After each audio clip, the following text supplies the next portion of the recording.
दोस्तों, हम अपने जीवन में एक फैंटेसी ज़रूर पाले होते हैं।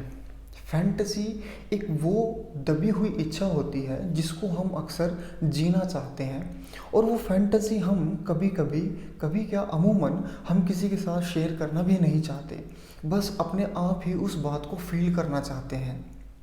ये फैंटेसी की दुनिया भी एक अजीब ही दुनिया होती है। न जाने दिल इसमें कितनी ही ऐसी कहानियाँ बुन लेता है जो शायद कभी पूरी ना हो। हालांकि दिल ये भी जानता है कि कुछ कहानियाँ पूरी हो जाती हैं, लेकिन फैंटेसी वर्ल्ड में कहानियों का पूरा होना थोड़ा सा मुश्किल लगता है। नमस्कार दोस्तों, मैं यशपाल सिंह। कविताओं की श्रृंखला में आज की जो कविता लेकर आया हूँ वो मेरी फैंटेसी की एक कहानियों में से कविता का छोटा सा रूप है। आइए देखते हैं कि हम किस तरह की फैंटेसी अपने जीवन में पाले रहते हैं, और क्या मेरी आज की कविता आप लोगों की उस फैंटेसी को जो आपने अपने दिल में दबा रखी है उसको कहीं ना कहीं हिट करती है। बिना किसी देरी के शुरू करते हैं आज की कविता, जिसका नाम है गज़ब की रात। जी हाँ, गज़ब की रात। आइए शुरू करते हैं।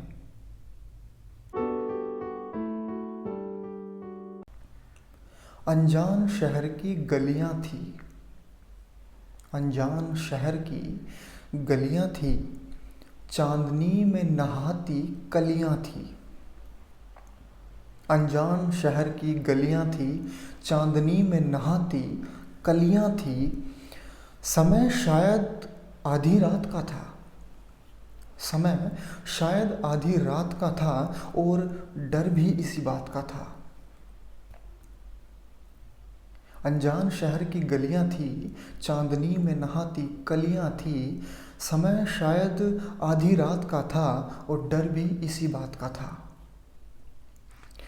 हम अकेले चले जा रहे थे, हम अकेले चले जा रहे थे, नाम प्रभु का लिए जा रहे थे।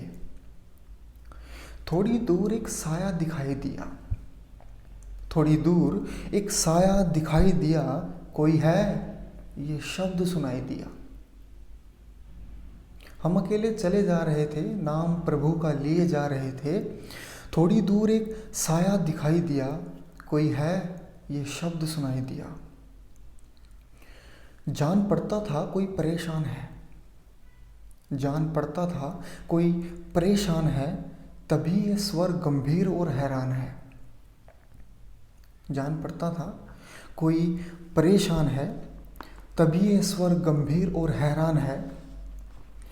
पास गए मानो दिल ठहर गया, पास गए मानो दिल ठहर गया। खूबसूरती इतनी जैसे बीत एक पहर गया। जान पड़ता था कोई परेशान है, तभी ये स्वर गंभीर और हैरान है। पास गए तो मानो दिल ठहर गया।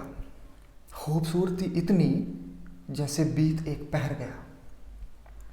नीली आंखों से आंसू छलक रहे थे, गुलाबी हाथ मारे डर के पल्लू मसल रहे थे। नीली आंखों से आंसू छलक रहे थे, गुलाबी हाथ मारे डर के पल्लू मसल रहे थे।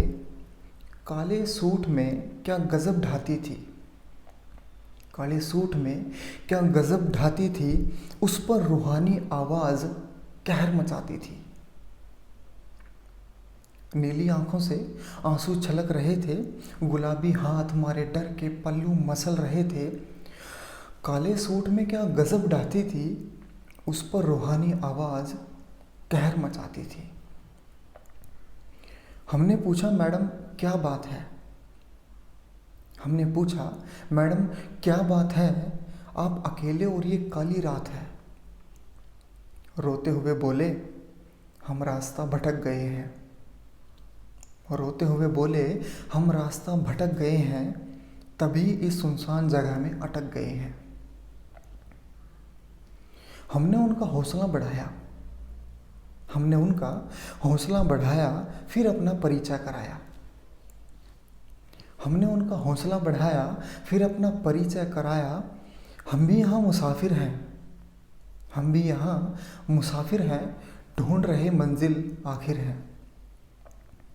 कहने लगे, आप अच्छे जान पड़ते हैं।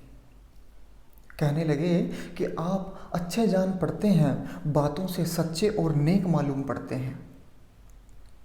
हम तो मारे डर के कब से रो रहे थे। हम तो मारे डर के कब से रो रहे थे, आत्मविश्वास और हिम्मत दोनों खो रहे थे। कहने लगे, आप अच्छे जान पड़ते हैं, बातों से सच्चे और नेक मालूम पड़ते हैं। हम तो यहाँ कब से रो रहे थे, आत्मविश्वास और हिम्मत दोनों खो रहे थे। हमने कहा मारे भूख के हम मर रहे हैं। हमने कहा मारे भूख के हम मर रहे हैं। मुस्कुरा कर बोले, हाल हमारा भी कुछ ऐसा है, बस कहने में डर रहे हैं। हमने कहा मारे भूख के हम मर रहे हैं। मुस्कुरा कर बोले, हाल हमारा भी कुछ ऐसा है, बस कहने में डर रहे हैं। अब तो बढ़ने लगी मालूमात थी। अब तो बढ़ने लगी मालूमात थी। वाकई बड़े गजब की रात थी। वाकई बड़े गजब की रात थी। धन्यवाद दोस्तों। आशा और उम्मीद करता हूँ कि आप सभी को हमारी आज की कविता गजब की रात पसंद आई होगी। जल्द ही मिलते हैं आपसे एक नई कविता, नए विचार के साथ।